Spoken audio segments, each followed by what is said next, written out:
y cultural en el cual se van a recorrer diferentes paisajes vecinos del norte de Marruecos.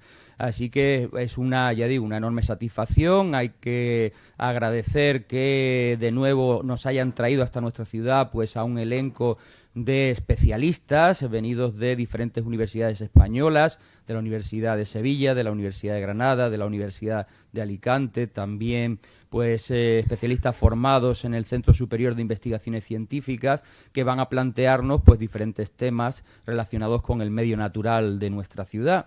Desde, en fin, la problemática de las especies invasoras en las aguas marinas del estrecho, hasta pues cómo la ciudadanía puede colaborar en la lucha contra el medio ambiente a través de su movilización, ¿no?, y denuncia.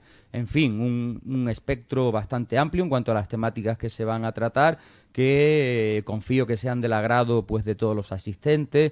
Me alegra comprobar pues la enorme concurrencia y la enorme asistencia que están teniendo estas jornadas y, en fin, de nuevo reiterar mi felicitación y, sin querer quitar ni un minuto más para ajustarnos a los tiempos que están previstos, pues damos por inauguradas estas 14ª jornadas del medio natural de Ceuta y su entorno. Muchas gracias.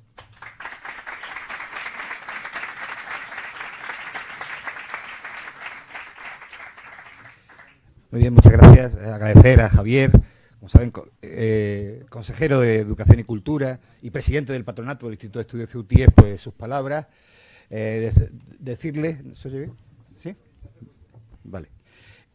Decirles que para mí es un placer poder inaugurar, es mi primera intervención en unas jornadas del Instituto desde que fui elegido recientemente, y para mí es un placer, lo dije en la rueda de prensa, José Luis, y lo repito, hacerlo en las jornadas de ciencias, ¿no? La sección de ciencias es un modelo de éxito, lo acaba de decir el consejero, que estamos viendo cómo crece día a día en todos estos años. Ha hecho un magnífico trabajo su decano, los componentes de la sección, que, como digo, están haciendo un magnífico trabajo y están impulsando hacia arriba esta sección a ojos luz. No solo en la organización de las jornadas, sino en las actividades intermedias que se celebran tras ellas, en las publicaciones, en el contacto con los investigadores, en promover becas de investigación que van acotando nuevos terrenos de conocimiento de Ceuta, de su entorno más inmediato, en el medio natural, y por lo tanto, como digo, para nosotros, para mí es un extremo placer, y además sé perfectamente, porque he sido decano como José Luis durante 13 años de otra sección, de la sección de Historia, lo complicado que es dar continuidad, mantener unas jornadas como esta. Sé que requieren un gran esfuerzo, de mucho trabajo, la gente quizá que no ha tenido que hacerlo, pero ese esfuerzo de continuidad, en la sección de Historia son ya 21 años, en la vuestra son 14, pues es más reciente, es importante, ¿no? Y ese tesón, esas ganas de trabajo y tal, y desde luego de la dirección del Instituto queremos reconocerlo, y reconocer el magnífico trabajo que la sección está realizando en su conjunto. Lo participo con su decano, para no repetir todos los nombres de los miembros, pero esto es innegable y por lo tanto es para mí una gran satisfacción. También estas jornadas significan el arranque para nosotros de un año importante, el año del cincuentenario del Instituto de Estudios Ceutíes. El 4 de junio de 1969, Alfonso Sotelo, entonces primer teniente de alcalde y de Cultura y Turismo en aquel momento, decidió proponer a la Comisión Permanente Municipal del Ayuntamiento la creación de este instituto. Se demoró un poco, en realidad empezó a funcionar en mayo de 1970, después de la elección de miembros, después de echar a rodar. Y es verdad que en estos 50 años ha habido muchas batallas, ha habido una refundación prácticamente en el año 89, pero lo cierto es que ha pervivido estos 50 años con publicaciones prácticamente desde el primer día. Son ya cientos de publicaciones y de actividad cultural, y por lo tanto queremos celebrarlo. Y esta jornada de ciencia tienen por primera vez ese logo que emblematiza esos 50 años de trabajo del Instituto de Estudios Ceutíes. Yo, para cerrar, creo que no decir que efectivamente sigamos con las jornadas con normalidad, sí quisiera dedicar un recuerdo a una persona que nunca fue decano de la sección, pero que sin embargo fue vital para que esta sección naciera, floreciera y se desarrollara, ¿no? Lo que siento es que no puede estar hoy con nosotros, y desde aquí mi más sentido homenaje a Simón Chamorro, que además ha sido muchos años director de nuestro instituto, ha sido un gran impulsor de la sección de ciencia. Hoy estaría orgullosísimo de lo que estáis haciendo sus continuadores, pero por desgracia no lo podemos tener aquí y probablemente no esté en condiciones de valorarlo, ¿no? Pero por eso mismo quiero hacer un especial y un sentido homenaje a la figura de Simón, no solo ya como decano de ciencias, desde luego como director del instituto ha sido el que más tiempo ha dirigido el instituto y con más acierto probablemente. Y por lo tanto, como yo decía en mi investidura, me reclamo un continuador de la obra de Simón y de Rocío que le siguió. Y en ese sentido, pues me gustaría en estas jornadas, que yo sé que él apreciaba especialmente, hacerle ese sentido homenaje. Muchas gracias.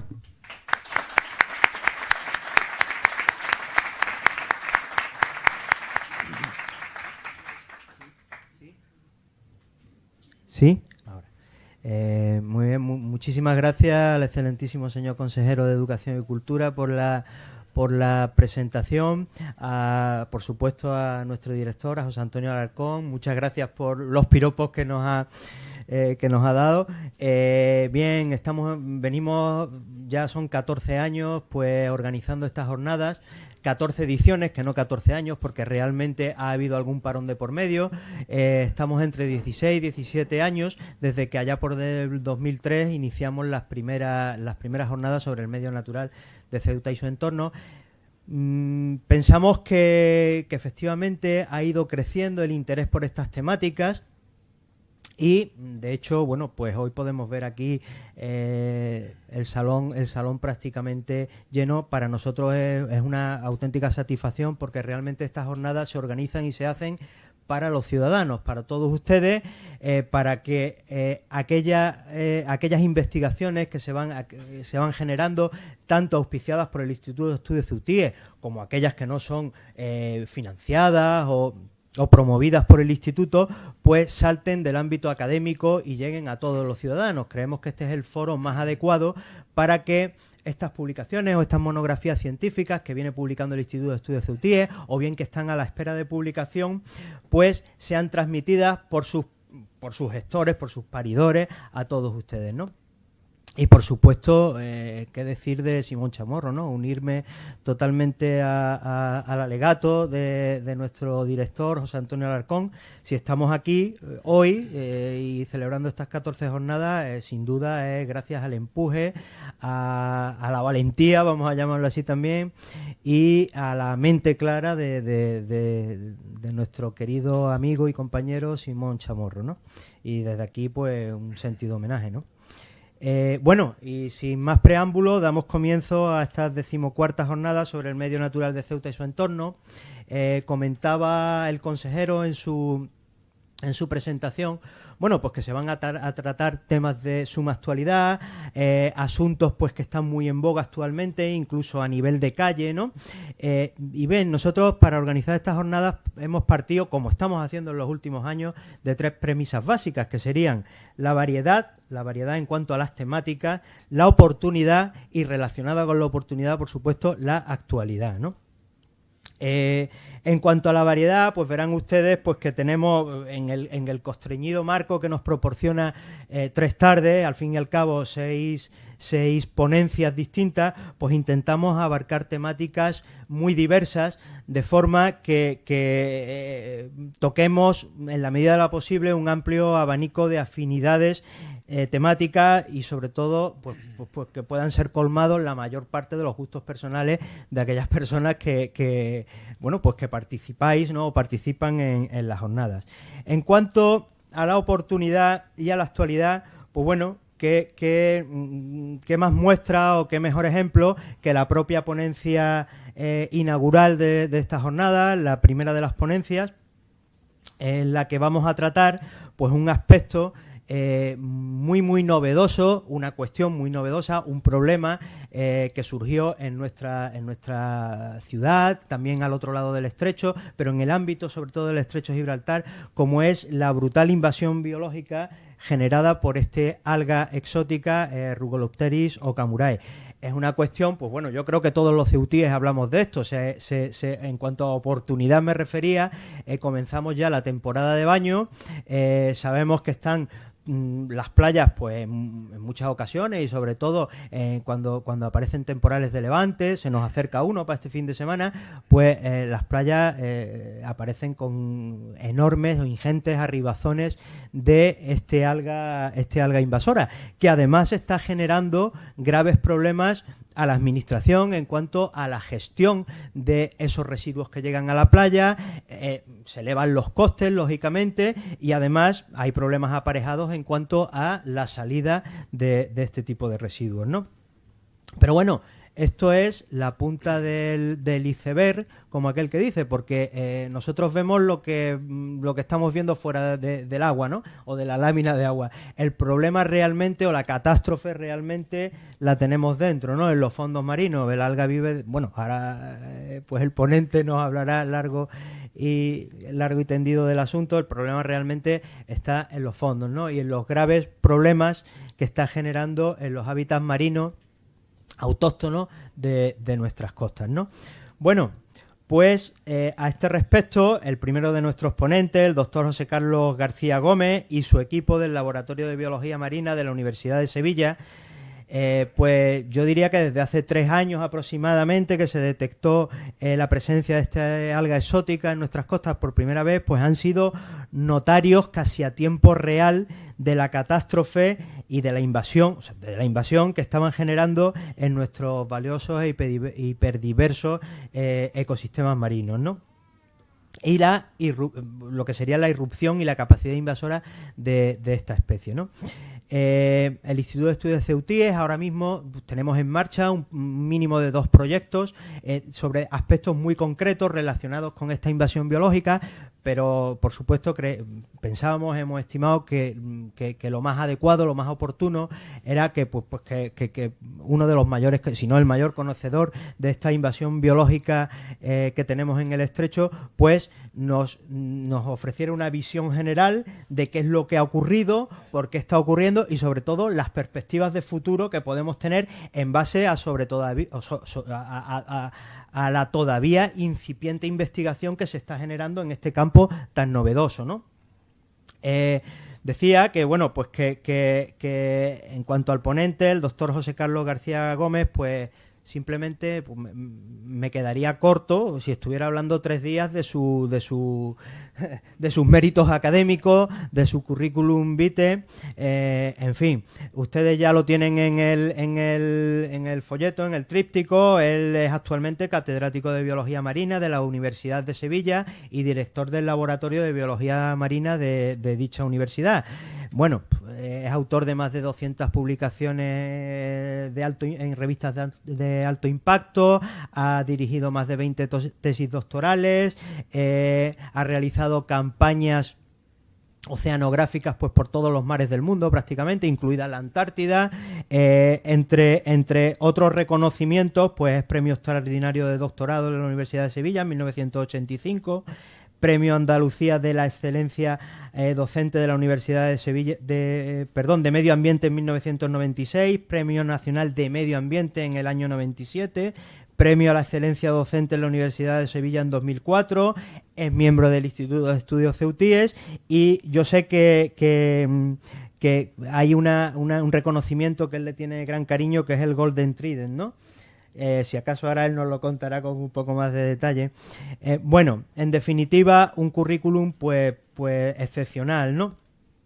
Pero bueno, yo destacaría sobre todo, y en lo que a nosotros nos toca o a Ceuta nos toca, pues sobre todo su total entrega y absoluta disposición a trabajar en todo lo que ha sido el medio marino de las costas de Ceuta, ¿no?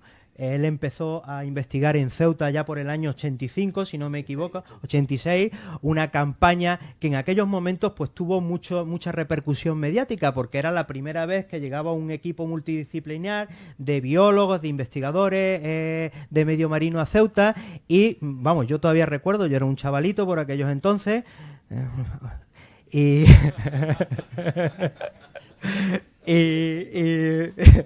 Y bueno, dieron además una conferencia en el club de actividades subacuáticas, en el CAS, ¿no? En el Club Náutico CAS, que yo me quedé pues realmente obnubilado, ¿no? Cuando vi aquellas diapositivas, porque eran diapositivas lo que se ponía en aquella época, de esos nudibranquios con esos colores, esa fauna submarina pues desconocida para casi todo el mundo, ¿no?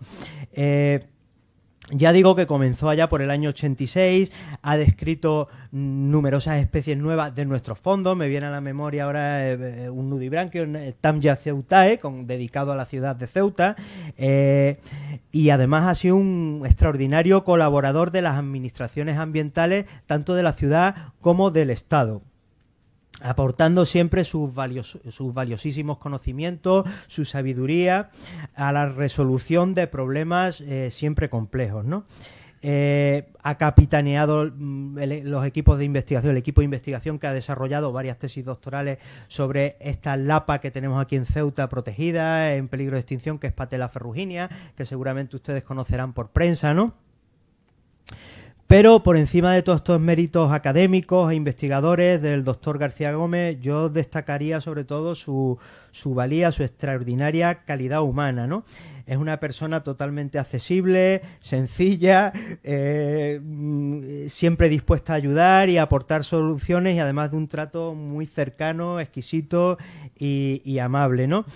Cosa que nos viene demostrando desde hace más de 2 décadas, con una intensa colaboración con el Instituto de Estudios Ceutíes. Y no en vano es un destacado miembro correspondiente de nuestra institución. Pues bien, para el Instituto de Estudios Ceutíes es un verdadero placer y un honor pues contar con personas de la talla científica y humana del doctor García Gómez, y más aún poderlo presentar en estas nuestras jornadas, que evidentemente también son las tuyas. Muchas gracias.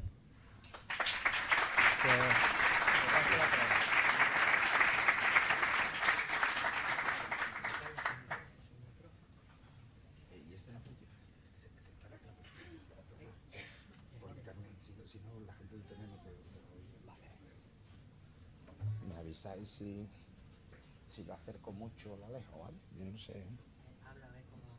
¿Se me escucha bien? ¿No? ¿Se escucha bien? Me tengo que poner un poco los dos, ¿no?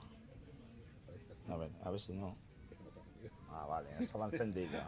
Bien empezamos, ¿no? Estaba encendido. Bueno, yo lo primero que tengo que decir es, y no podía ser de otra manera, que expresar mi gratitud más absoluta a la ciudad, a los amigos que yo tengo aquí, que son muchos, a las autoridades que vienen a escucharme cada vez que tengo la oportunidad de recalar en Ceuta. Y bueno, sí que tengo que decir, en relación a la amabilísima presentación que ha hecho mi íntimo amigo José Luis Ruiz, que no me merece, pero que bueno, he tenido que soportarla estoicamente, casi me he hecho a llorar, y no, así de a gusto, y a cualquier sitio a dar conferencias, esa es la verdad. Pero sí me gustaría, antes de iniciar mi intervención, comentar que efectivamente yo recalé por primera vez en Ceuta de verdad, en el año 86. Antes había venido 1 o 2 veces, tal vez con mis padres, eran muy pequeños, de las veces que no te las cuentan, de esa como paraguayo, ¿no? Como aquí, comprar el paragüita, ¿sabían o no? Sí. Y bueno, pues a mí no me impregnó la ciudad absolutamente nada. Tampoco esperaba en principio gran cosa en el año 86, porque fue un compromiso que surgió de una manera inesperada con el Museo de Ciencias Naturales de París, y me pidieron los franceses que buscara un sitio clave en el Estrecho. Habían pensado en Tarifa o en Ceuta, en los dos sitios. Yo Tarifa me la conozco muy bien, Ceuta no. Ahí ya estuve un poquito diciendo, Ceuta pues, es una oportunidad muy buena. Ellos traían una financiación muy buena para cubrir todos los costes de todos los investigadores, porque vinieron equipos noruegos, australianos, italianos. Fue una cosa impresionante, ¿no? Lo que hicimos aquí realmente con un exiguo margen, digamos, financiero. Tampoco es que hubiera mucho dinero en la financiación de una campaña tan ambiciosa, pero sí lo suficiente para que esta cubriera todas las expectativas. Además, cubrió perfectamente las expectativas del tiempo, el tiempo de aquí, porque fue un mes de mayo que no lo olvidaré en mi vida, donde todos los días pudimos bucear. No hubo ni un solo día de levante fuerte ni de poniente. Eso yo creo que ha sido la única vez. Ahí se alinearon las estrellas y claro, todo el mundo recuerda esa campaña de una manera tremenda. Pero la hicimos muy participativa, para el pueblo de Ceuta. Decidimos que por la tarde se tenían que abrir las puertas y mientras estábamos allí separando material y demás, pues los niños con sus padres pasaran por el Club Náutico CAS y vieran lo que estábamos haciendo. Para conseguir aquello tuvimos que hablar con el Club Náutico CAS, que fue lo que nosotros en una primera instancia vimos que tenía más prestaciones para colocar allí unas mesas con las lupas, los microscopios y demás. Y entonces lo dirigía Antonio Cruces. Me acuerdo que salió por una puerta, él muy grande, José Carlos, tal, ya sabía porque yo lo había escrito antes. Y él no sabía que los dos franceses que venían conmigo, uno el director del Museo de Ciencias Naturales de París, que sabían español, ¿no? Y bueno, después de contarle de qué iba la batallita, me cortan seco y me dice, pero bueno, José Carlos, vamos al grano. ¿Y los españoles qué vamos a sacar de todo esto?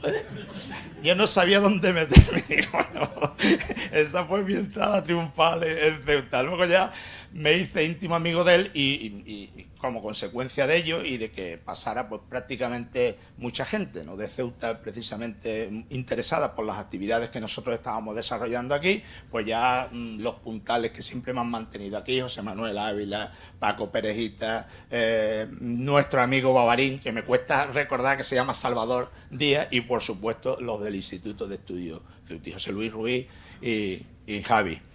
Es decir, amigos que los tengo ya desde hace mucho tiempo, que cada vez que me llaman, pues simplemente la única condición que le pongo es que me lo digan con tiempo, ¿no? Porque si no les puedo fallar. Y procuro no fallarles. Esa es la razón por la que desde el año 86, de una manera ya continuada, no esporádica, pues he mantenido una relación muy estrecha con Ceuta, con los ceutíes, con su gente, con mis íntimos amigos, y hasta el día de hoy, ¿no? Ha habido algún periodo así que está un poco más descolgado por razones profesionales, pero esa unión fortísima se ha mantenido de una manera increíble, de lo cual pues yo me felicito enormemente, porque la verdad es que cada vez que vengo aquí me emociono, ¿no? Bueno, dicho esto,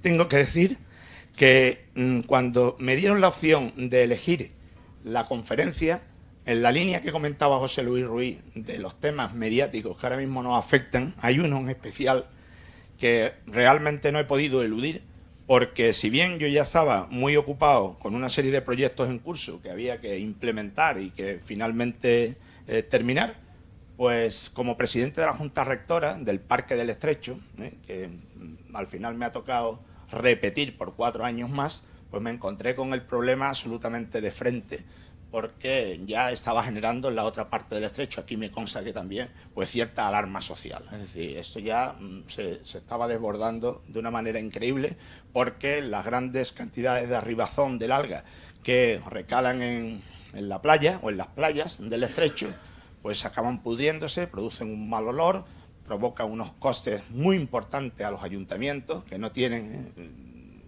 dinero suficiente para afrontar esas actuaciones de limpieza, que además se hacen muy reiterativas, y luego también el carácter de insalubridad ambiental. No se sabe realmente si eso puede hacer un daño a la salud o no hacerlo, porque entre otras cosas no sabemos exactamente qué tiene ese alga dentro.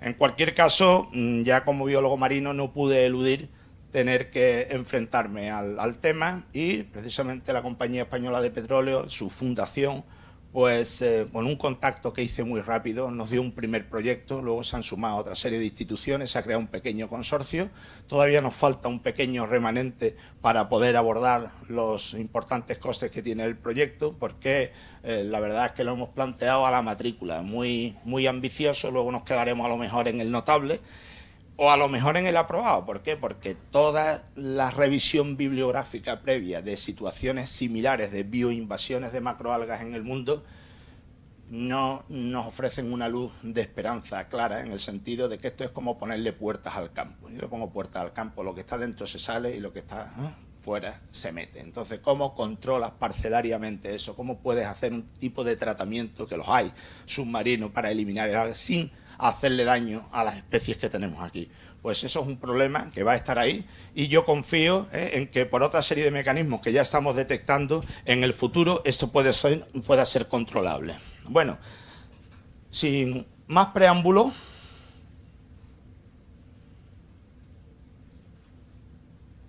Simplemente comentar que el tema de las bioinvasiones no es que esté de moda ahora, es que es una auténtica realidad insalvable, porque a nivel mundial y con el calentamiento global, muchas especies que encuentran un vector de dispersión, como puede ser un barco o una botella de plástico, tienen una capacidad impresionante de colonizar espacios y zonas geográficas extraordinariamente alejadas de sus puntos de origen. Esto está ocurriendo en el mundo entero, ya hay una serie de cifras y de datos que reflejan la magnitud del problema. Se sabe ya con certitud que el principal vector de este tipo de bioinvasiones y de colonización de especies exóticas de hábitats muy alejados de los suyos originarios, el principal vector es la navegación, el tráfico marítimo, ya sea por fuera, en lo que se llama el biofouling, las incrustaciones que se pegan en los barcos, en el casco, que hay que limpiarlos cada cierto tiempo, o bien en las aguas de lastre. Y luego hay otra serie de vectores, como es la acuicultura y como son algunas, digamos, algunas vías que vamos a comentar muy sucintamente ahora para que veáis hasta qué punto este es un tema serio, como es la alteración del ecosistema por la invasión, entre comillas, de los plásticos a nivel mundial. Un plástico flota, un plástico tiene una capacidad tremenda de poder soportar vida marina, de la que necesita un soporte sólido para fijarse y, por tanto, para transportarse. Y luego, evidentemente, hay que tener en cuenta también la capacidad expansiva que tienen muchas especies por fenómenos naturales. Ahora vamos a comentar uno en especial que a mí me sorprendió mucho cuando vi los datos científicos del fenómeno. Por lo tanto, hay que estar muy bien posicionados con lo que tenemos delante, muy bien posicionados, ver la forma en la que, en algunos casos, podríamos aplicar medidas preventivas o de mitigación del problema. Ahí veis precisamente los plásticos, como después de mucho tiempo pululando por los océanos, pues acaban siendo prácticamente irreconocibles por el recubrimiento biológico, y eso puede trasladarse pues miles de kilómetros de distancia. Si las especies parten de un sitio origen y llegan a un sitio receptor y las condiciones son mínimamente favorables, lo cual se está propiciando cada vez con más intensidad debido al calentamiento global, pues digamos el escenario está servido para que el fenómeno de las bioinvasiones sea ya un fenómeno totalmente generalizado. Lo que antes comentaba, a lo que hacía referencia de lo que es un proceso de expansión natural, se encuentra en las erupciones volcánica. La famosa piedra pómez, ya sabéis que flota, pues es un vector, es un vehículo de traslado de numerosas especies que viven en el Índico, en el Pacífico, incluso en el Atlántico tropical, y que pueden acabar en otro océano, constituyendo una bioinvasión, precisamente por un vector que en este caso no es artificial, sino que es totalmente natural. Eso es lo que antes comentaba, ¿no? Los cascos de los barcos, hay que tener muchísimo cuidado con ellos, especialmente con los barcos que protagonizan grandes singladuras a escala oceánica, es decir, aquellos que navegan miles de kilómetros y pasan de un punto de origen que puede ser el Atlántico y recalan en el Pacífico, por poner un ejemplo, o viceversa. Ahí es donde están los altos niveles de riesgo, no solo por la parte del casco en sí mismo, superficial, sino también por la parte interior, como veremos en un momento. En cuanto a la dispersión de las macroalgas, que la protagonista que ocupa esta ponencia es precisamente una macroalga, pues el tema es exponencial. Los estudios científicos ya se ha visto que en torno ya a 2010, y bueno, y lo que hay ya en torno a 2015, pues es tremendo. Lo tenéis ahí, esto es una referencia que está tomada del año 2015, es decir,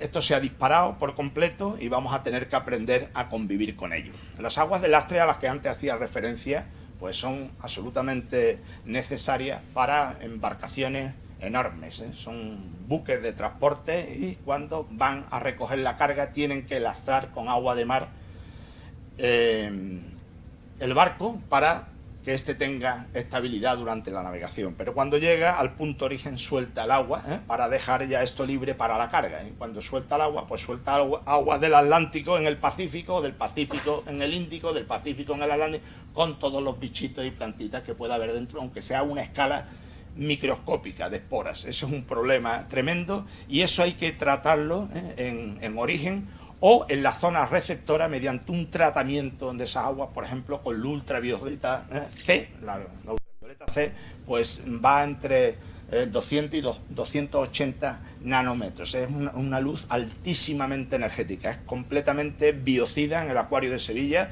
Tratamos precisamente como un método antibacteriano y antimicrobiano en general todas las aguas del acuario con un pase continuo mediante zonas interlámparas que solo irradian ultravioleta C. Lo mata absolutamente todo, esteriliza por completo el tema. En el futuro, pues se va a ir en esa dirección, es decir, cuando un barco que venga de Asia recale en Tangermed o recale o fondee en la bahía de Algeciras, tendrá que tener un tratamiento previo de esterilización del agua antes de que esta agua se vierta a la bahía, por ejemplo, o aquí a la zona del estrecho, porque esa puede ser la forma de resolver el problema y cortarlo en gran medida, casi de cuajo, en uno de los principales vectores de dispersión y de bioinvasiones, que son precisamente las aguas de lastre, ¿no?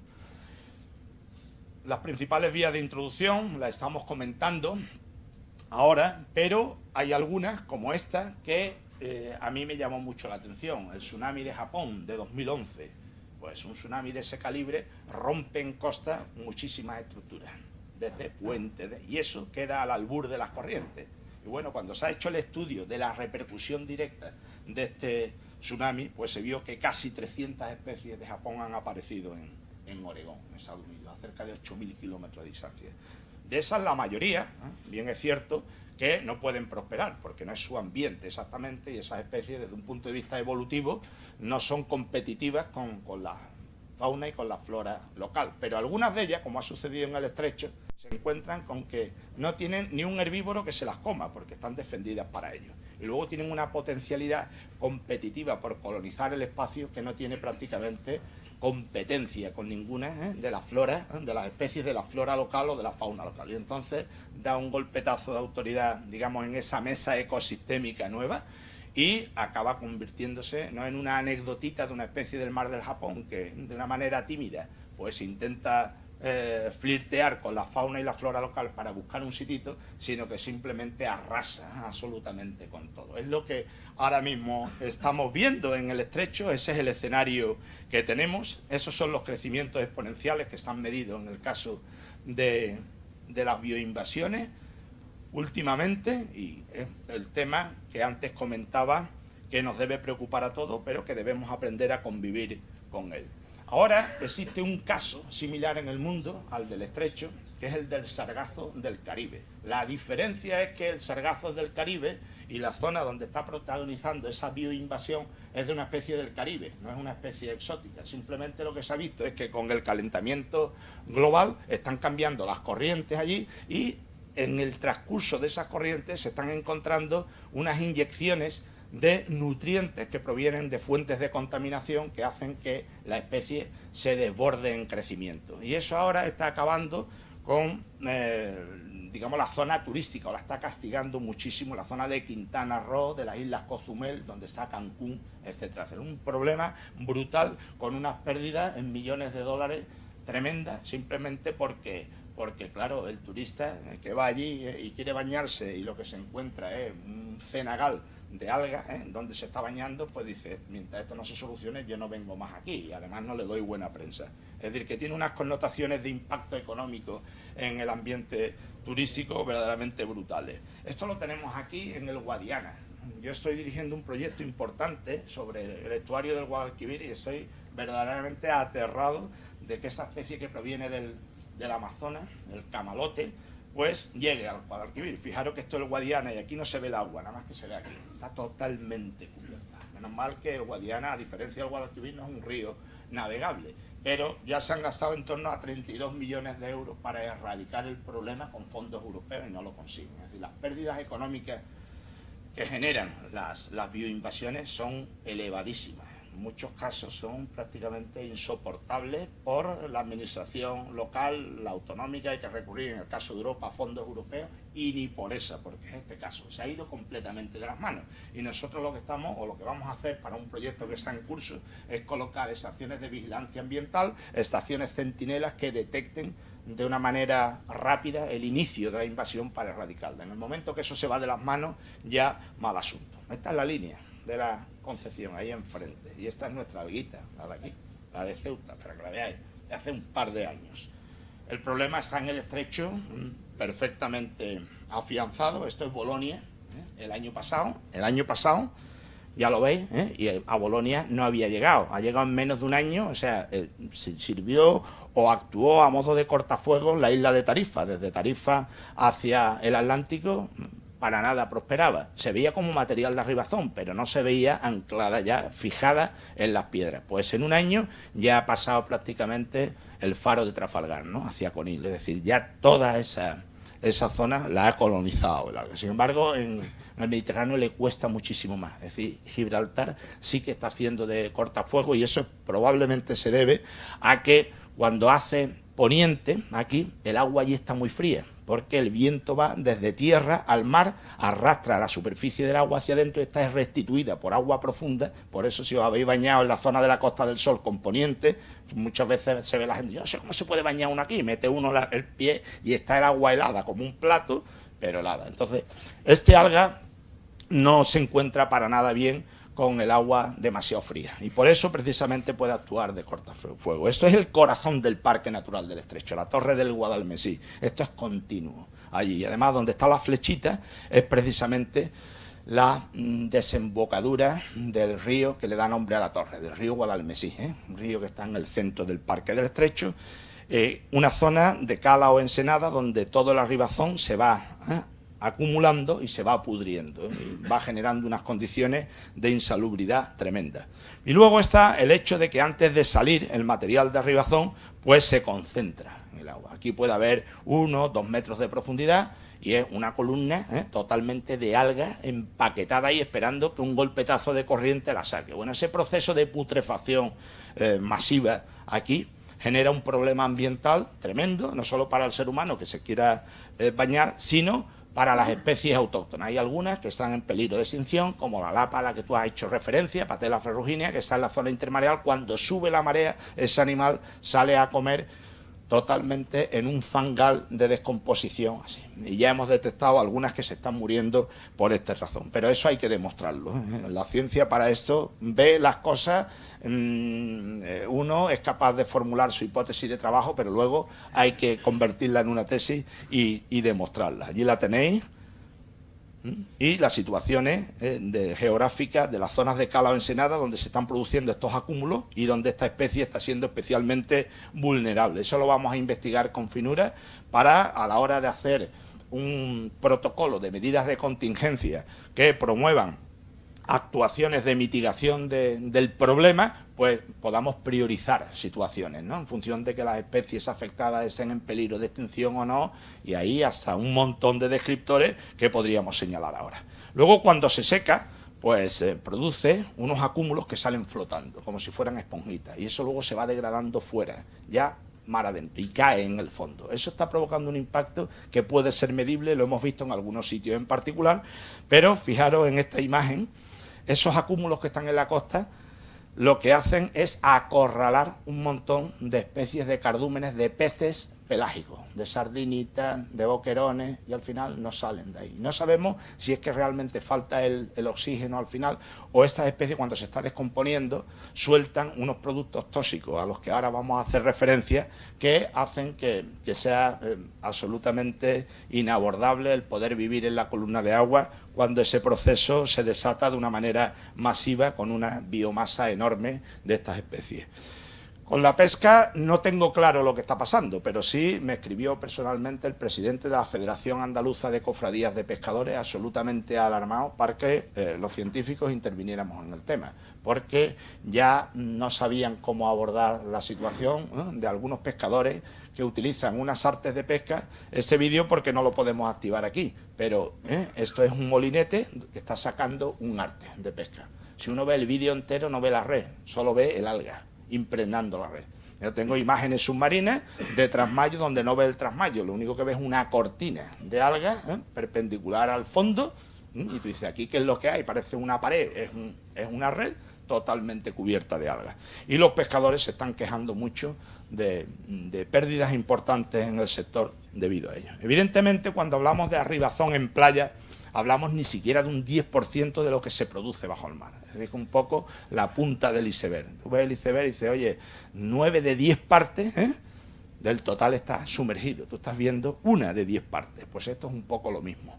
Por lo tanto, lo que cabía esperar es que cuando uno se sumerge, pues prácticamente gran parte de los fondos rocosos del estrecho de Gibraltar están literalmente alfombrados por este alga. Cuando uno ve eso, no hace falta ser un lince para concluir que gran parte de la flora y de la fauna autóctona que vive encima de las piedras ha sido desplazada. Y es una especie potentísima desde un punto de vista competitivo, no solo porque te empuja a irte, sino si estás perfectamente instalada, te rodea, como veréis algunas fotos, perfectamente, y tú observas aquello y ves que la especie rodeada, pues en principio no exhibe ninguna señal de estrés, pero en el momento que se muere te está esperando para ocupar su sitio. En el momento que ocupa su sitio ya no hay sitio en la piedra para que especies autóctonas lo ocupen, con lo cual va ganando la partida y lo va colonizando absolutamente todo, desplazando a medio o largo plazo a las especies locales.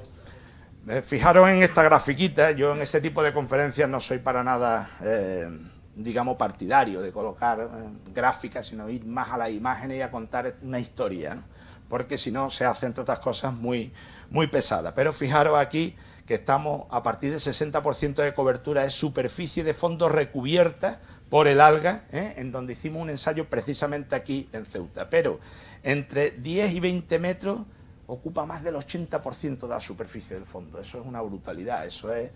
Por eso me he atrevido a poner el título de invasión extrema, ¿no?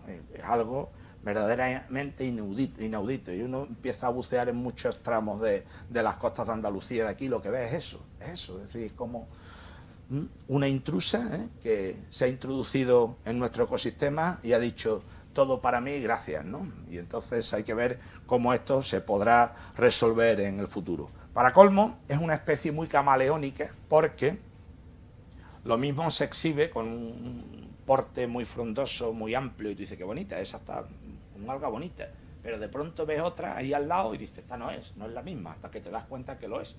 Y nosotros buscamos un truquito, los que somos aquí de la zona, pues somos imaginativos y digo, cada vez que tengamos la duda, vamos a mandar una cosa de esta a un laboratorio de genética, es que aquí no vamos a acabar nunca, porque ves que la especie se manifiesta morfológicamente de forma distinta.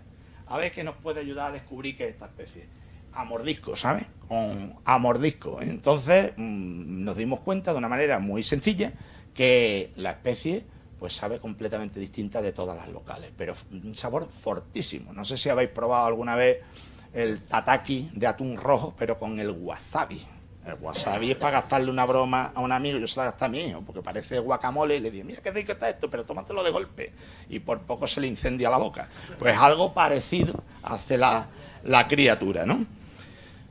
Y, bueno, una de las particularidades que tiene es que tiene un ciclo, como decimos los biólogos, diploaplonte, alterna una fase sexuada con otra asexuada. La asexuada, que es la que vemos aquí, es la más conflictiva, porque no le hace falta de ningún sexo para poder reproducirse, sino que ella solita dice, yo aquí esto está bien y me reproduzco sola. Aunque sean clones, réplicas genéticas idénticas, me reproduzco. Como me deje el hueco, me reproduzco. Si me deja un hueco para colocarme allí, lo hago. Yo solita, no me hace falta reproducirme convencionalmente como nosotros. Eso le ocurre a muchas algas, a esta le pasa. Ese es un problema, ¿no? En las bioinvasiones, para intentar atajarlo, y va mucho en la línea de lo que comentaba al principio de mi intervención, ¿no? De ponerle puertas al campo. ¿Cómo se controla eso? Y luego, las especies locales, hay una serie de ellas que son muy parecidas, ¿eh? Tenemos la duda de si aquí se están generando situaciones de hibridación o no. Eso se va a saber, lo vamos a saber con estudios genéticos. Ya es imposible totalmente que podamos llegar más lejos. Y aquí tenéis algunas de las pruebas de cómo esta especie se puede exhibir con morfotipos completamente diferentes que hacen que estemos siempre en el ámbito de la incertidumbre con los estudios ecológicos, porque no sabemos al 100% si lo que estamos midiendo, lo que estamos cuantificando, lo que estamos estudiando es esa especie o otra invasora que se ha colado, porque es que eso ya es una cosa continua. Y ahora sí tenemos una estrategia básica. A lo largo del mes de julio vamos a mandar a laboratorios genéticos especializados todos los morfotipos, todos los casos raros, para salir de cualquier tipo de duda en relación a lo que estoy comentando. Bueno, tenemos un alga que lo primero que debemos saber es que puede aportar, por aquello de que si no podemos controlarla, por lo menos si el material de arribazón pues tiene sustancias para que en determinadas industrias se interesen por este tipo de algas, pues perfecto, ¿no? De hecho, en la Facultad de Química de la Universidad de Sevilla hay un grupo muy bueno, experto en la obtención de biodiesel de algas, y están trabajando con ese alga. La Facultad de Farmacia y de Medicina, con nosotros, va a trabajar ya en la caracterización y aislamiento de terpenoides. Los terpenoides son un grupo químico que se encuentran con muchísimas especies en el mundo de las algas pardas. Las algas pardas es donde está la nuestra. Y bueno, si profundizáis un poco sobre el tema, son prácticamente las joyas de la corona en farmacología y en biomedicina. Son antiinflamatorios, antitumorales, antifúngicos, que significa antihongo, antibacterianos, son citotóxicos, es que tienen unas propiedades verdaderamente brutales, y hay muchas especies químicas, por lo tanto hay grupos de expertos en el mundo, de bioquímicos, especialmente ya, pues eso, especializados en la caracterización y aislamiento de estas sustancias, que luego, si se le ve la punta, intentan sintetizarlas artificialmente y patentarlas. Ese es el juego un poco que hay ahora con el mundo de los medicamentos y de la farmacología y de la biomedicina. Estamos ya en eso, estamos en esa fase, no sin antes decir que los japoneses, como proviene de allí, ya descubrieron 2 diterpenoides muy potentes, el espatano y el secoespatano, y un sesquiterpenoide que están ahí, ¿no? Son metabolitos secundarios, los primarios son fundamentales para la vida. Los secundarios, muchas especies lo utilizan de forma adicional, por ejemplo, para defenderse de depredadores. Una sustancia tóxica que tú la desarrollas, la tienes dentro, la puedes tomar del medio, de manera que si viene un organismo a comerte, pues dices, tú estás malísimo, ¿no? Es lo que antes he dicho antes y no te como. Pero tiene ese interés en farmacología y en biomedicina. Es decir, lo que sí sabemos ya es que tienen una serie de metabolitos secundarios que en parte justifican que sea prácticamente un alga incomestible. Por lo tanto, esa vía de salida, ¿no?, hacia el mundo de la alimentación, ahora que está tan de moda el tema de los chefs, ¿no?, first quality, que te hacen con una alga exótica el plato más suculento del mundo al módico precio de no sé cuántos euros, pues tengo yo mis dudas de que esas prestaciones pueda tener la criatura, ¿no? Esta es, en definitiva, la que hemos estado viendo antes para introduciros en algo que nos ha sorprendido, y es que un alga, como planta que es en cierto modo, pues necesita de la luz. Al necesitar de la luz, pues uno dice, hombre, pues está en los enclaves suficientemente iluminados, a poca profundidad y demás. Pues no, esta es capaz de introducirse en las zonas muy umbrías, donde están los corales, donde ninguna de las especies locales de algas es capaz de prosperar, porque no hay luz suficientemente activa para el desarrollo del proceso de la fotosíntesis, y ahí se está creando un problema que sí que no esperábamos.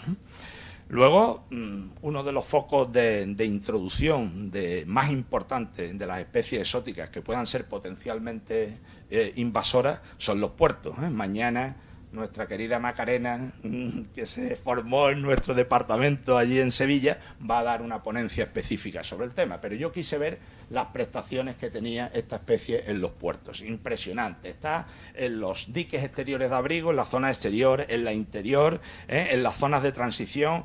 Absolutamente todo esto es la especie, o sea, cubre todas las rocas dolomíticas de cantera, que son las que constituyen los diques de abrigo para romper la energía de las olas, completamente cubiertas por la especie. Sobre esto podría lógicamente comentar muchas singularidades de temas que nos están dando pistas de cómo poder descubrir verdaderamente las fortalezas y las debilidades de esa especie para ver cómo se le puede atacar en un futuro para minimizar el impacto.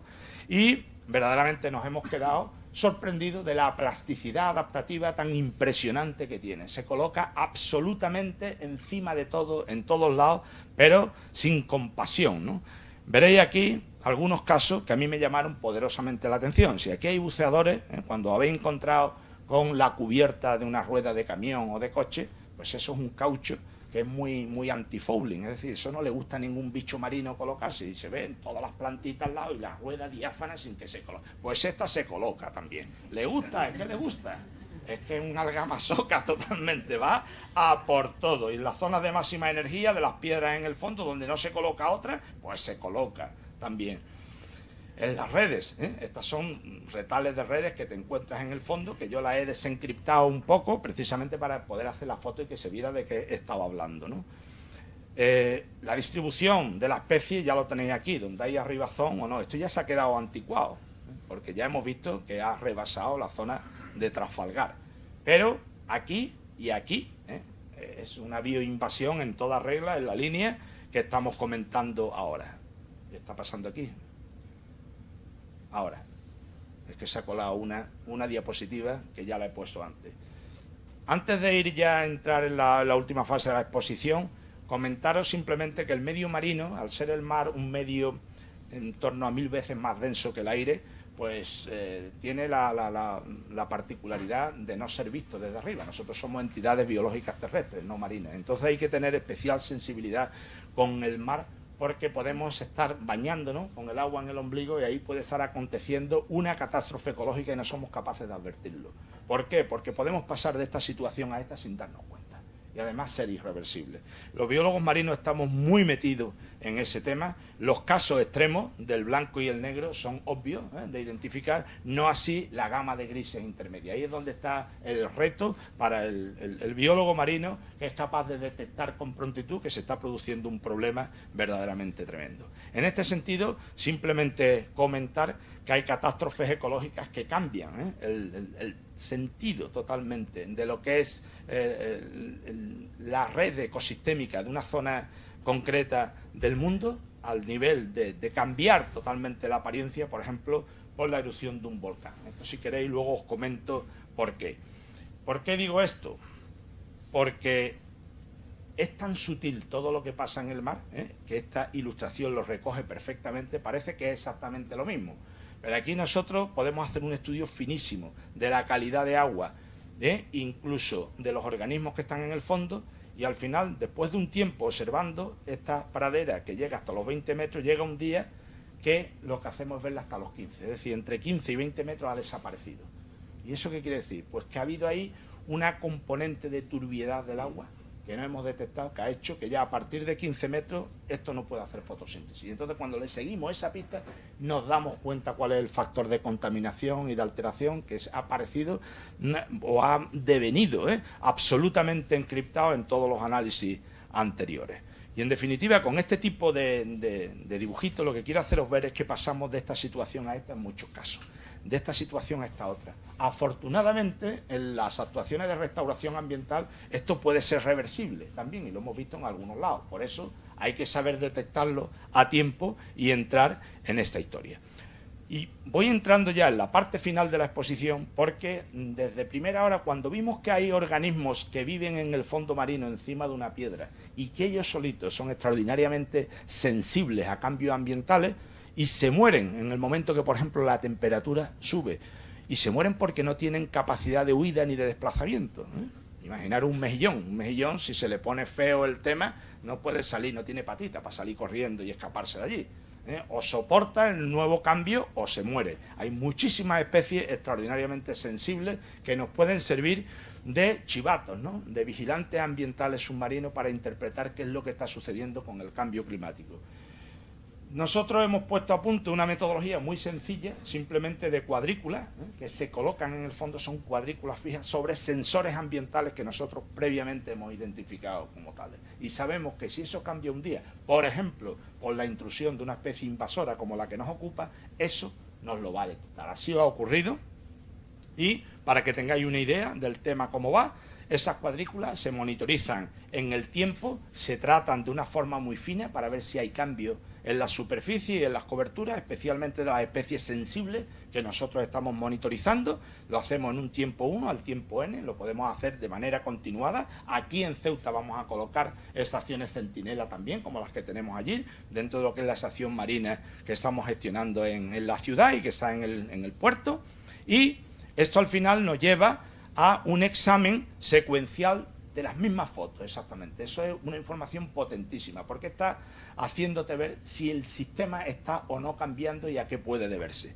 Por lo tanto, eso ha sido fundamental para detectar esta especie invasora, teniendo en consideración que, precisamente por el seguimiento en el tiempo de esas cuadrículas, al final nosotros podemos detectar el problema. Fijaros que la metodología que hemos puesto a punto consiste, incluso como herramienta participativa de los clubes de buceo, consiste en que en una página web que pusimos nosotros a experimentar, no la hemos abierto totalmente porque eso hay que mantenerlo y antes de que se te caiga tienes que tener muy controlado el asunto, pues los biólogos o simplemente los submarinistas de los clubes de buceo hacen la foto en su estación centinela, se implican en la conservación del medio marino, la superponen en el tiempo y nosotros hemos desarrollado un software que analiza las diferencias. Y eso te lleva directamente por abreviar, a un semáforo. Inmediatamente el semáforo se enciende una luz. Si se enciende la luz verde, no hay diferencia significativa, no hay ninguna alteración, esto está bien. Y no hace falta hacer ningún tipo de estudio más. Si se pone naranja, algo está pasando, y ya los científicos vemos si eso es señal de alerta ambiental seria, para ver cuál puede ser el origen del problema. Pero si se enciende roja, ahí se ha producido ya un daño clarísimo y hay que ver cuáles han sido las causas que lo han producido. En ese sentido, así detectamos nosotros cuando entró en 2016, después de estar en 2015, el alga invasora. Las estaciones centinela de la isla de Tarifa ha sido impresionante y eso lo estamos cuantificando de una manera muy fina. Además lo hemos hecho en los sitios más difíciles para el alga. Son sitios altamente umbríos, donde está el coral naranja, que es una especie protegida a nivel europeo. Es una especie de ciáfila que huye de la luz, pero ahí se ha metido también la dichosa alguita. Y bueno, cuando eso lo llevamos a unas gráficas muy sencillas, pues se ve rápidamente cuándo da el salto.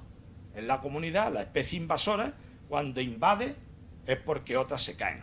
Esto en un esquemita más sencillo lo vemos aquí, ¿no? Entra en enero de 2016, arranca hacia arriba y las demás se vienen abajo. Simplemente el coral naranja se queda porque no mueren las colonias, hasta que eso está pasando ya este año. Es cuestión de monitorizar muy bien el fenómeno. Y por lo tanto, cuando eso se trabaja de esta manera, podemos avanzar mucho más en el conocimiento, sobre todo de la potencialidad expansiva de esta especie, que con estas otras que vengo a citar aquí, que también son especies invasoras, que provienen de otras partes del mundo, ninguna de ellas es capaz de aguantarle el pulso. Se las lleva por delante a todas. Esta última es algo verdaderamente impresionante y este estudio ya lo hemos hecho en plan fino.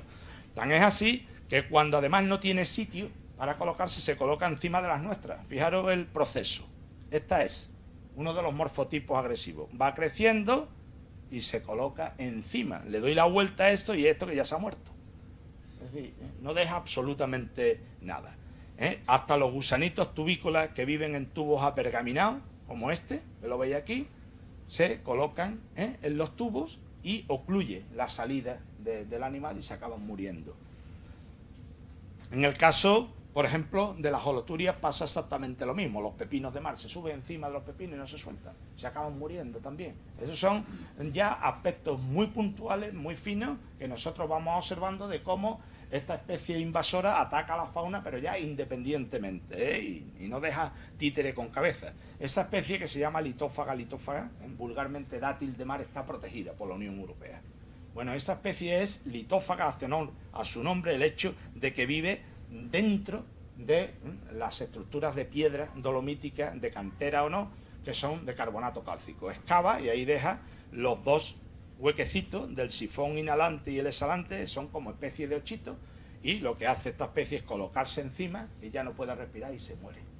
El impacto directo sobre especies protegidas que tenemos en la zona es verdaderamente notable y es una de las actividades o de los objetivos prioritarios que tenemos en este proyecto. Ya no queda tan claro lo que hace esta especie. Esto es una piedra suelta, totalmente cubierta de la invasora, con un pulpo. ¿Hasta qué punto suelta una feromona o suelta una especie de sustancia química de carácter alelopático que permita mantener a raya lo que tenga atrás? Lo hemos visto con algunos peces, las especies locales que van encima de las alguitas nuestras y se entremezclan con ellas, y cuando llegan a donde está Rubulus teris guardan una distancia. Es como dijera, esto huele mal y no, estando viva, no en fase de putrefacción, pero eso tenemos que demostrarlo, no lo sabemos con certitud. Y evidentemente cuando entran con el mundo de las gorgonias y del resto de las especies, pues es que al final no deja ni verse el motivo fundamental de la foto. En las zonas umbrías, las que son muy umbrías, no puede, por ejemplo aquí, pero aquí hay una oscuridad casi total. Esta foto está hecha con flash, ¿no? Y esto es lo que comentaba en un principio, eso es una cidia colonial, muy emparentada filogenéticamente con nosotros, dentro del grupo de los cordados. Y bueno, nosotros vimos a ver si se observaban señales morfotípicas de estrés, no tenía ninguna. Pero cuando esto se muere, ocupa su sitio. Y al final, como tú muérete, que yo te espero aquí, me ocupo tu sitio y ya no vas a volver a entrar aquí. Con lo cual, pues va ganando terreno en todas partes. Eso está ocurriendo con los erizos, que probablemente está desplazando el erizo precisamente por lo que estoy comentando ahora mismo. Con las gorgonias, que están protegidas, algunas de ellas, está pasando lo mismo. El caso de Astroides calicularis es especialmente llamativo porque al final está acabando con numerosas colonias. Nos quedaba por considerar, para ir ya concluyendo, hasta qué punto la flora y la fauna local es capaz de contraatacar y subirse encima de la nueva. Pues al principio era descorazonador, porque no veíamos más que alguna cosa incipiente como esta, que esto es una especie colonial, y se queda el primero de la colonia, y no sale ni uno más. Es decir, no pueden con ella, porque produce algo que evita la epibiosis de otros organismos. Pero ahora hemos visto que otras especies nuestras están contraatacando, se están adaptando y están consiguiendo, como llevamos una cervecita en la mano, buscarle las vueltas, ¿no?, a la invasora para frenar su expansión. Con los erizos, que se están perdiendo muchos de ellos, y allí hay una auténtica alarma social en este sentido, machacando al alga invasora la pérdida. Yo no tengo eso tan claro, entre otras cosas, porque muchos de ellos se la colocan de sombrero simplemente para encriptarse, y la hemos visto y no les pasa absolutamente nada. Otra cosa es que cuando hagamos los estudios genéticos de los análisis estomacales, veamos que los tóxicos que tiene este alga acaban matando el erizo. Pero lo que sí hemos visto es que desplaza al erizo por la técnica que antes comentaba. Se ponen al lado, espera que se muera. Un erizo de los nuestros, el Paracentrotus lívido, puede vivir entre 9 y 13 años. Es mucho tiempo, pero al final se acaba muriendo. Deja el hueco y si el alga está esperando su momento, ya ahí no va a entrar otro erizo. Con lo cual, para ir ya concluyendo, simplemente recordar esta foto para que veáis la última fotografía que hemos hecho nosotros de hace unos días, cómo está la situación. Fijaros, esta es la comparativa de 2016 y 2017, cuando da el salto a la especie y ya vemos que se está metiendo en los enclaves umbríos. Pero esta última es muy importante. Esta es de hace unos días, en la estación Centinela. Aquí, cuando la especie en 2016 prácticamente dejaba ver todas las colonias son las mismas cuadrículas, en cada columna son las mismas cuadrículas, fotografiadas en distintos años. Aquí ya el alga invasora ocupa más del 80% de la cobertura y gran parte de estas colonias han muerto. Es una medición directa del impacto real de esta especie en el ecosistema y de lo que todavía queda por venir. En conclusión, todos son fortalezas lo que hemos visto en la especie y debilidades ninguna. Destacable, quizá la de mi amigo y colaborador José Manuel Guerra, que va a publicar recientemente un artículo sobre fauna asociada, pequeñita, y él mismo me comentó, me adelantó, que se sorprendió de la cantidad de bichitos que tiene en torno al alga. Y por lo tanto, debilidades no hemos visto ninguna, en especial, Y por eso digo al final, a modo de conclusión, que tenemos un gran problema en las costas del estrecho.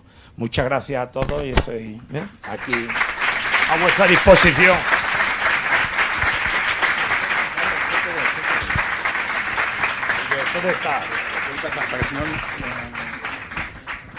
Sí, muy bien, pues muchísimas gracias, José Carlos. Me ha parecido extraordinaria tu presentación, tu ponencia, y yo creo que nos ha quedado a todos muy claro la magnitud del problema que se nos presenta y sobre todo la rapidez con la que está avanzando el problema a todos los niveles, ¿no? Vamos a abrir ahora un turno de preguntas. Antes de abrir el turno de preguntas, quisiera comentar una cuestión que se me ha olvidado anteriormente, un poco cuando estaba presentando a José Carlos. En cuanto terminemos este turno de preguntas, pasaré de forma breve a explicar la excursión, y una vez que explique la excursión, estará Pilar del instituto fuera realizando ya las inscripciones para la excursión. Contaré brevemente en qué consiste la excursión este año y, bueno, en fin, los costes que va a tener aparejados, ¿no? Abrimos el turno de preguntas, agradeciéndote, José Carlos, tu excelente exposición, y además, lo digo siempre que lo veo esto, ¿no? Detrás de la exposición además hay aparte por supuesto de la cantidad de datos, la cantidad de información que habéis estado manejando y que habéis estado levantando, también tus excelentes dotes docentes, ¿no? Que ya comenté que había recibido un premio a la excelencia docente, ¿no? De la Universidad de Sevilla, y eso es evidente. Bueno, abrimos el turno de preguntas, si hay alguna cuestión. Javier, por aquí primero. Esperamos un momento a que pasen el micrófono. ¿Tienes encendido el...? Sí, buenas tardes.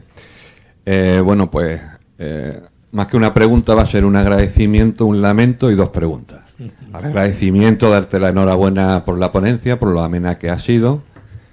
El lamento, pues por lamento inútil ya, pero bueno, parece que por lo que has expuesto está en vía de solución, que es la falta de comprensión hacia esos sistemas de alerta temprana que son necesarios para realmente poder paliar o evitar este tipo de problemas. Cuando ya nos hemos dado cuenta, pues ya el problema lo tenemos, es muy grande y ya lo tenemos encima.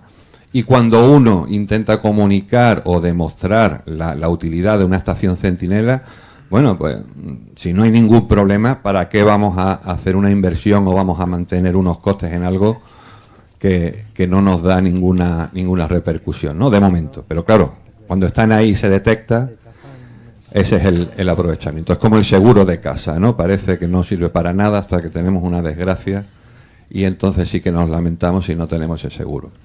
Entonces, sobre las preguntas... es sobre todo posibilidad de medida, de adopción de medidas en la práctica en dos ámbitos. El primero, en lo que son la gestión de las arribazones como residuos y posibles aprovechamientos, porque, bueno, si no me equivoco, has presentado muchas posibilidades de aprovechamiento o de utilidades que podría tener esta especie de alga, pero me temo que ninguna todavía demostrada o real en la práctica. Sí. Me gustaría, además, focalizar eso para que no pensemos que lo podemos aprovechar esos residuos. De momento, hasta donde yo llego, creo que no existe, ¿no? Pero sí he conocido alguna experiencia, no lo he podido comprobar, de reutilización como componente o enmienda vegetal en jardines o en cultivos. Entonces, esa primera pregunta es: posibilidades reales para mañana, bueno, si no para mañana, para pasado mañana, de reutilizar estos residuos y rebajar los costes de la gestión, ¿no? Rebajarlos algo.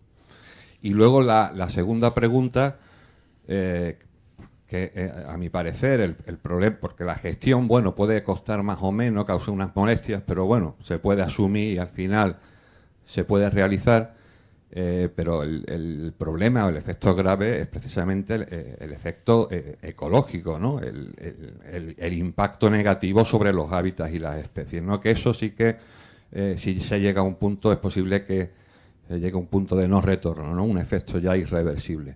Entonces, en este sentido, para evitar o erradicar esta especie, ¿encuentras viable en este momento algún tipo de medida, de arranque, no sé, de recolección, al menos en determinadas zonas, para, por lo menos, darle un respiro, ¿no?, a esos hábitats y a esas especies? Bueno, ¿se me escucha? ¿Se escucha? Bueno, estamos trabajando en varios frentes. Y te cuento porque estamos trabajando de verdad en esta especie con intensidad desde hace relativamente muy poco tiempo, porque cuando hemos tenido los primeros recursos. Y el artículo que os envié venía simplemente de que motu propio, pues entré de lleno con unos colaboradores a hacer una exploración preliminar de las potencialidades de la especie, que es lo que se recoge en el artículo que tenéis. Pero la financiación la tenemos ya ahora para empezar a trabajar en serio. Por eso hemos abierto esos frentes con los farmacólogos, con los expertos en biodiesel, la atención de biodiesel. Se están desarrollando experiencias de fertilización, de utilizarla como fertilizante, como material de compostaje. Los primeros resultados que me dan de los servicios de jardinería del Ayuntamiento de Algeciras es que no es muy buena como fertilizante. No sé si eso coincide con lo que tenéis. Hay una empresa, que Algas Tarifa, que se ha atrevido a hacer ya un primer cosmético y lo han sacado. Y se está moviendo todo en torno, pero hace falta algo que requiera de mucha biomasa para que la empresa que se interesa en eso se encargue de limpiar las playas y eso no le cueste a los ayuntamientos, porque los costes son verdaderamente inasumibles ahora mismo para los ayuntamientos locales, entre otras razones porque limpia y al momento está igual, ¿no? Se hizo una prueba con la autoridad portuaria de la Bahía de Algeciras en la zona de San García, que es una zona no desafectada por el puerto, formaba una especie de cala o ensenada, se llenó de aquello, pagaron 18.000 euros por la limpieza, y yo eso lo vi. Y al momento, en el primer temporal de levante que hubo, que fue prácticamente a las 2 semanas, ya estaba todo exactamente igual, como 18.000 euros. La autoridad portuaria de la Bahía de Algeciras tiene poderío económico, no es el ayuntamiento de La Línea, o si me apuras también el de Tarifa o el de Algeciras. Si esto sigue en ese plan, pues no sé cómo se va a afrontar ese tema, porque además, como yo voy continuamente por la zona, pues veo también esa alarma social que se ha creado en la gente que habitualmente va a veranear por la zona y ya se lo plantea, ¿no? Porque dices que me encuentro la playa hecha una porquería, un olor horroroso, tampoco sé si esto es tóxico, si me va a producir algún tipo de ulceración, y hay ahí un componente de incertidumbre total en el momento actual, ¿eh? Entonces yo estoy haciendo lo que buenamente puedo ante un problema de una dimensión extraordinaria, donde ya tenía que haber intervenido no solo la administración autonómica, sino la nacional y la europea, ¿no? Para poner los medios suficientes para generar una serie de equipos de investigación que afronten toda esta serie de objetivos en el menor tiempo posible y le den salida en la línea que tú apuntas, ¿no? Ahora mismo nosotros le estamos viendo la oreja, ¿no?, al lobo, en el sentido de lo que está pasando, que es verdaderamente impresionante, pero yo sospecho que, por lo menos por nuestra aportación, hasta que podamos tomar decisiones y dejar un protocolo de actuación encima de la mesa, vamos a tardar por lo menos un par de años seguro, ¿no? Y en relación a una pregunta muy directa, en el sentido del impacto ecosistémico, yo sí ya estoy priorizando los lugares de zonas umbrías altamente sensibles desde el punto de vista ambiental, donde están los corales, donde está la diversidad mayor, que es donde se pueden implicar los clubes de buceo, de la misma manera que se organizan las jornadas de fondos limpios y demás, pero ya ad hoc, en sitios muy concretos, para erradicar la especie manualmente, cosa que se puede hacer. Yo he hecho algún ensayo, y teniendo en consideración que nosotros, dentro del programa de investigación que estamos desarrollando, vamos a hacer un estudio muy fino de cómo crece y cuánto crece la especie a lo largo del año. ¿Por qué? Porque si detectamos que cuanto menos crece, que es lo previsible, es en invierno, ese es el momento de cogerla, no cuando se te ha ido ya de las manos, para que cuando vaya a rebrotar, pues tú toda la parte inicial de lo que son los rizoides y los estolones, ya sea por vía asexual o no, porque aquí el problema es que no hemos encontrado la fase gametofítica, que es la fase sexuada, solo la esporofítica, que es la peligrosa, ¿no? Es la que me da igual, el sexo, ¿no? Yo me reproduzco sola y conquisto y me quedo esperándote a que tú te vayas y me coloco en tu sitio, y además ya ninguno de tus especies se va a volver a colocar porque yo no me voy de aquí. Porque aunque parezca que es una especie anual, por la cantidad de arribazón que suelta, deja una parte antes allí, como diciendo, yo suelto parte para vuelvo a crecer rápidamente. No deja, digamos, una oportunidad a la biota local para decir, en este momento del año yo tengo que soltarme y volver a recolonizar, sino que deja ahí su semillita para que cuando me vaya yo sigo estando ahí. Es decir, yo he conquistado eso y de aquí no me muevo, ¿no? Esa es la percepción que tenemos nosotros en estos estudios preliminares que estamos haciendo. Este verano tenemos varias campañas muy intensas sobre el tema. Las vamos a tener en Ceuta porque Obimasa ha entrado también con una gran sensibilidad ambiental por la resolución del problema en este tema y vamos a abordar el asunto a dos bandas. Y espero que en un tiempo más o menos razonable podamos por lo menos desarrollar un protocolo provisional de actuación que al menos mitigue el problema. Entre tanto, la fauna y la flora local contraataca, que ya lo estamos viendo, como he comentado. Y es lo que más esperanza tengo porque todas las situaciones precedentes de casos de bioinvasiones, al final se ha llegado a una situación nueva de equilibrio en la que han puesto coto a tanto desmán las especies locales, pero han necesitado de tiempo.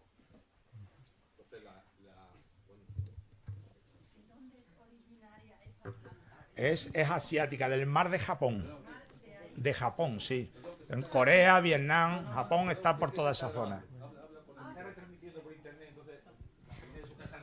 La pregunta mía es de dónde es, o sea, originaria esa planta o sí, no sé cómo del mar de llamarla. Japón, ¿eh? El Es mar de asiática, Japón, de zonas templadas de allí. O sea, la zona de Corea, Vietnam.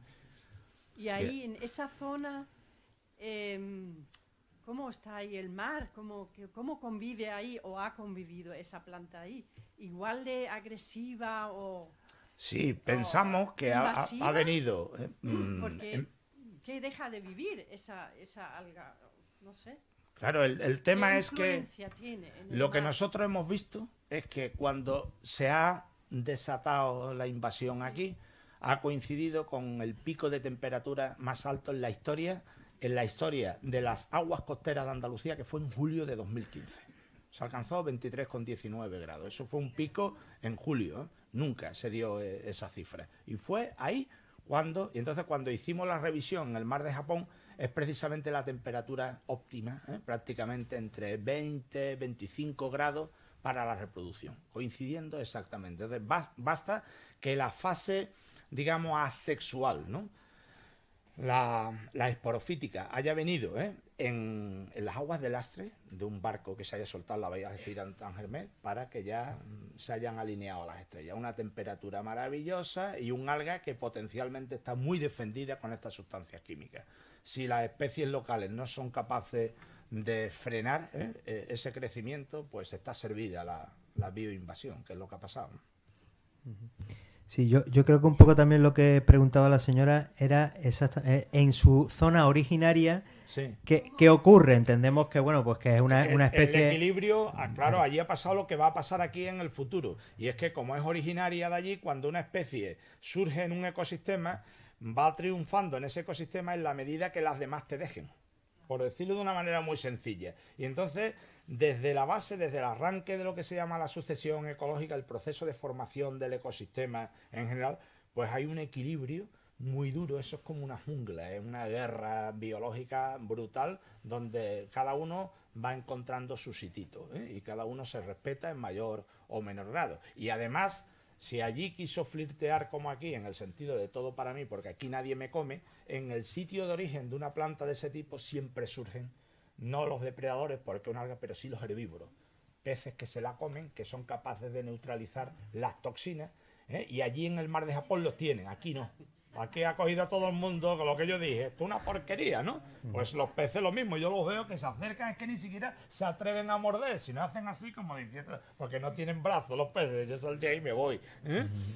Es una exageración, pero para que se me entienda por dónde van los tiros. Por ejemplo, los estudios de bioinvasiones de la Caulerpa racemosa en el Mediterráneo empezaron un poco así, no de una manera tan violenta como en este caso. Y ya se ha demostrado que hay especies de espáridos, los sargos nuestros, las doradas, que se han acostumbrado a comer los productos tóxicos, los metabolitos secundarios, que hacen que sean algas muy defendidas. Y entonces se ve que ya al principio no podían, vomitaban.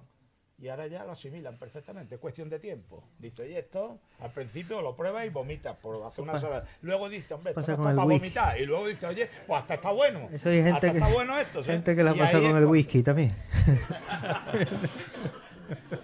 Mira, solo una aclaración rápida. Entonces la respuesta a las dos preguntas es que no. Para mañana ahora mismo no hay ninguna medida. Ah, nada. Y una respuesta de sí o no, a 20-30 metros, que es donde ocupa esos porcentajes tan altos de cobertura, ¿realmente sería viable una erradicación manual mediante buceadores?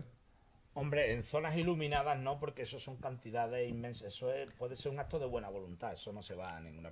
He contactado con una empresa, que eso no te lo he dicho antes, de alguicidas, de Pégate el expertos micrófono en sustancias químicas que de una manera absolutamente finalista y directa pueden matar determinado tipo de algas. Pero es lo de las puertas en el campo, que antes decía. Como tú eso lo haces aquí, por muy bien que parcele el tema, y tú controlas que ese alguicida no mate a las algas nuestras. Yo en eso no confío en nada. Es que ni siquiera lo vamos a intentar mientras a mí ese equipo de trabajo no me demuestre que merecería la pena el ensayo. No confío nada en eso. Son cosas extraordinariamente peligrosas que al final pues no van a traer un buen resultado, ¿no?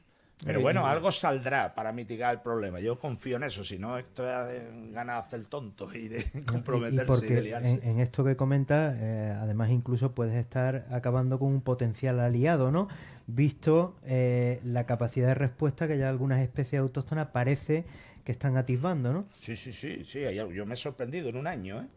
Hay una que también es invasora, entró en el Mediterráneo en 1925, proveniente de Nueva Zelanda, se llama Paragosis armata, y esa, bueno, entró como exótica y al final constituye un horizonte muy concreto, no compite con otras, es muy moderadita y tiene su fauna y su rollito y no molesta, es exótica pero no es invasora. Y esta ha cogido y se ha colocado encima, pero en un año la otra ha dicho, ¿a dónde vas tú, no? Sí, sí. Y ha reaccionado y se coloca encima de la invasora. Y yo la veo y le veo los puntos de aclaramiento de la superficie, una alga parda, y tiene los pigmentos porque ya no le llega la luz. Le suelta los rizoides, se coloca encima hasta que se carga a la invasora. Entonces, es un contraataque en el intervalo de tiempo de un año tremendo de una planta, de un alga que ya es local, está integrada perfectamente, aunque sea de origen invasor, y que está contraatacando de manera muy, muy eficaz, ¿no? A esta bioinvasión tan virulenta que he explicado hoy a lo largo de la intervención. Había una pregunta allí detrás también, sí. Muy buenas. Primero, gracias al Instituto por ofrecer la jornada y gracias a José Carlos, que siempre es un placer escucharle. Y yo creo que ha salido un tema muy interesante con el tema de utilizar los recursos, ¿no?, que este alga provee, porque nosotros tenemos una legislación de especies invasoras que está hecha para las invasiones en tierra, que son las primeras que se han estudiado, están más estudiadas. Entonces tiene lógica que cuando hay un pez invasor en un río, él por sí solo no puede ir a otro río, tienes que llevarlo porque hay un interés comercial o algo así. Entonces yo creo que la legislación está prohibido comerciar con especies invasoras. Este no es el caso todavía porque todavía no se ha declarado invasora, creo que está en proceso, ¿no?, de declararse oficialmente. Entonces, en el momento en el que se declare invasora, claro, en el mar, esas fronteras que ocurren en tierra, como son de un río a otro o cruzar una montaña, que no pueden hacerlo sin ayuda, como había explicado José Carlos, son más barreras físicas, ¿no?, como la temperatura, etcétera. Entonces, bueno, quisiera saber cuáles son las posibilidades de intentar modificar esa ley o darle un uso en el futuro, porque hay una diapositiva que es muy explicativa que se ve que puede tener muchísimos usos, ¿no?, toda esta biomasa. Pero, ¿te refieres a modificar la ley para que cuanto antes sea declarada invasora? No, sino lo contrario, una vez que sea declarada invasora, Sí. hacer estos casos excepcionales en los que a lo mejor sí que puede utilizarse con fines comerciales, ¿no?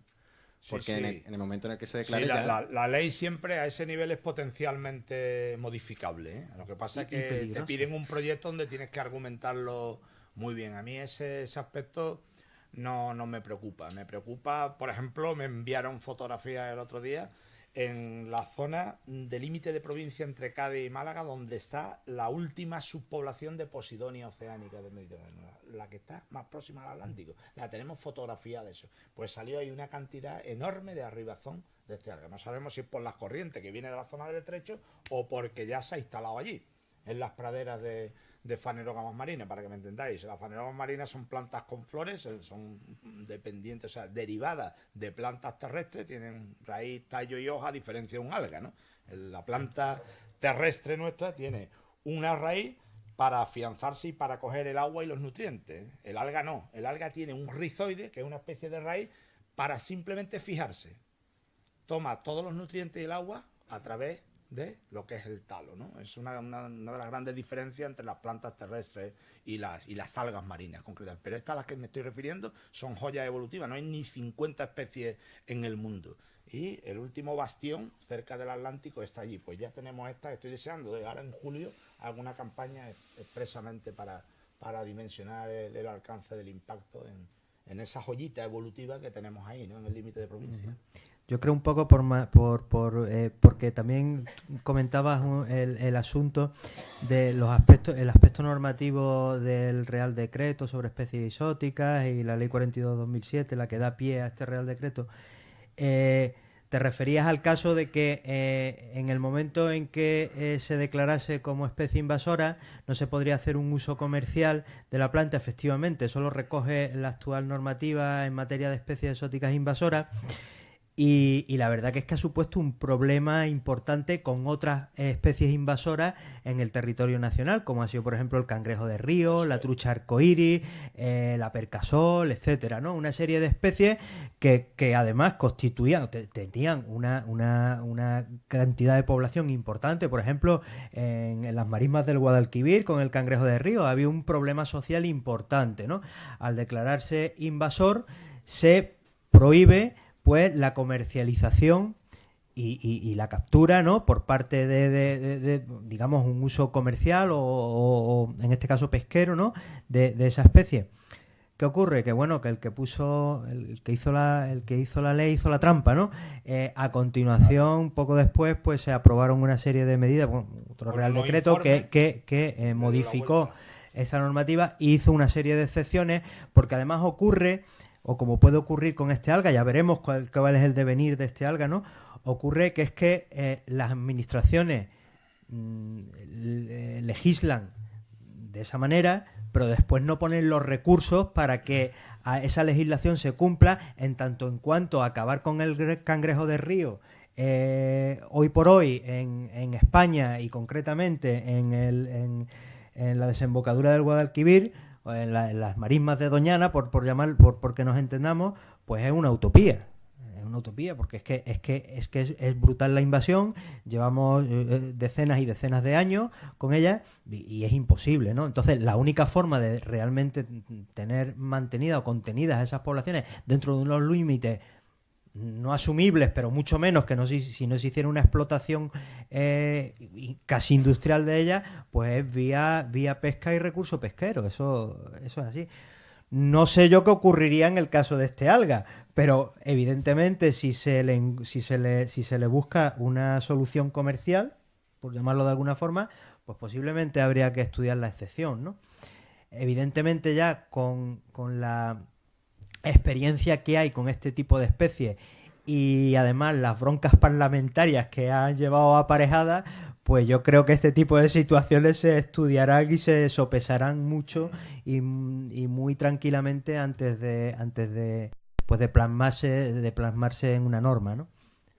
Sí, había... El caso del cangrejo del río es paradigmático de lo que yo he comentado. Como haya necesidad de darle la vuelta a la norma y buscar, se le da, porque eso además produce 100 millones de euros al año en las cooperativas. Claro. Es un recurso económico y bueno, como va a dejar a las criaturas ahora en el paro si es una especie invasora, por mucho que la norma se haya, digamos, establecido de una manera muy estricta, al final le han dado la vuelta.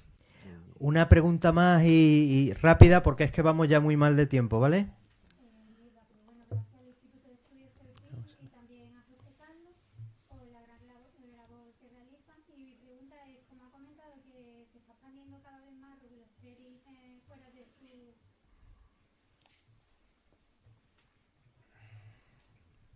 Parece que no funciona bien ahora. Yo te escucho bien. Vale.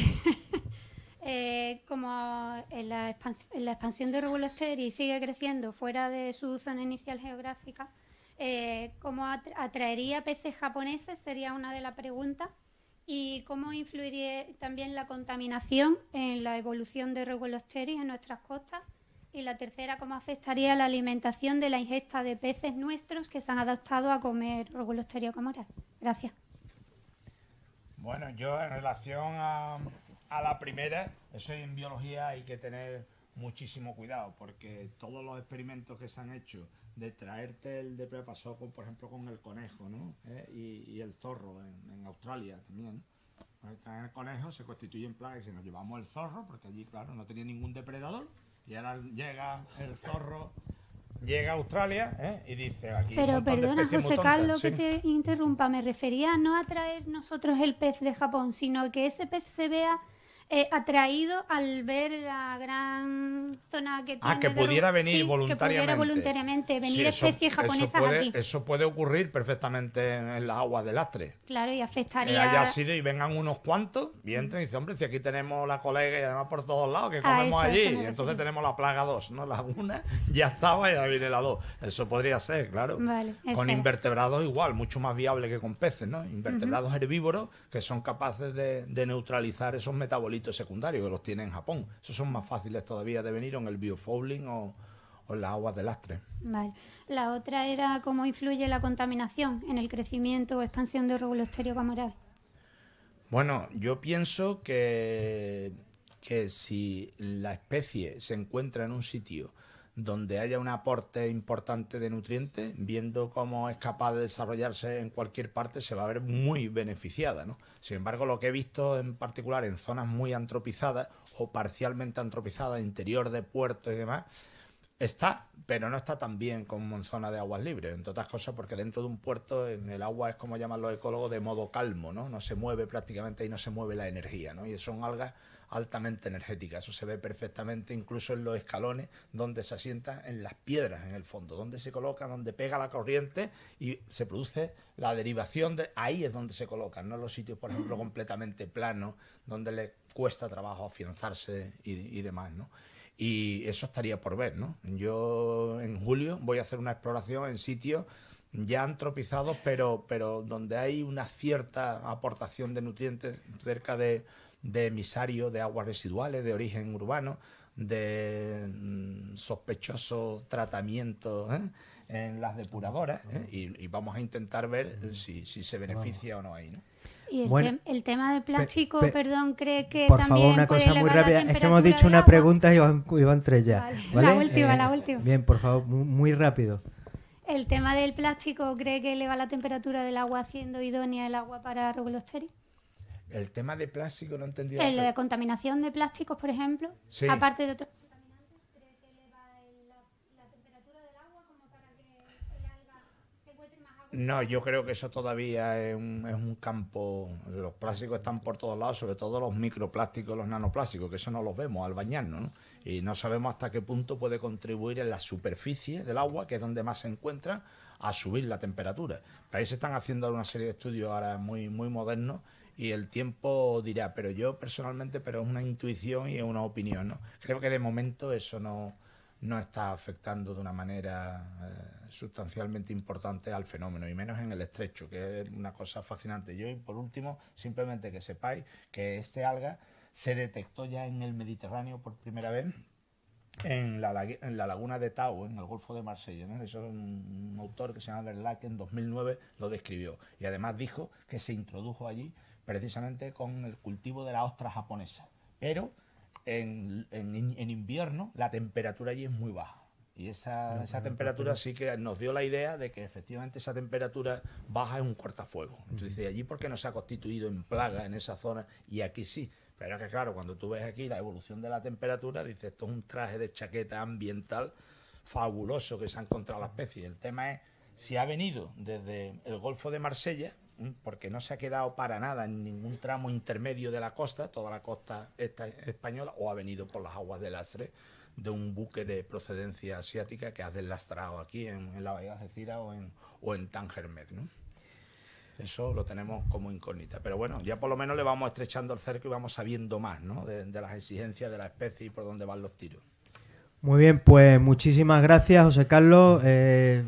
Agradecerte tu ponencia, ha sido extraordinaria. A todos los asistentes de la ciudad de Ceuta por invitarme. Muchas gracias. Voy a explicar Bueno, sí, y ahora voy a explicar brevemente la excursión. Voy rápido porque vamos ya un poco mal de tiempo, por no decir muy mal.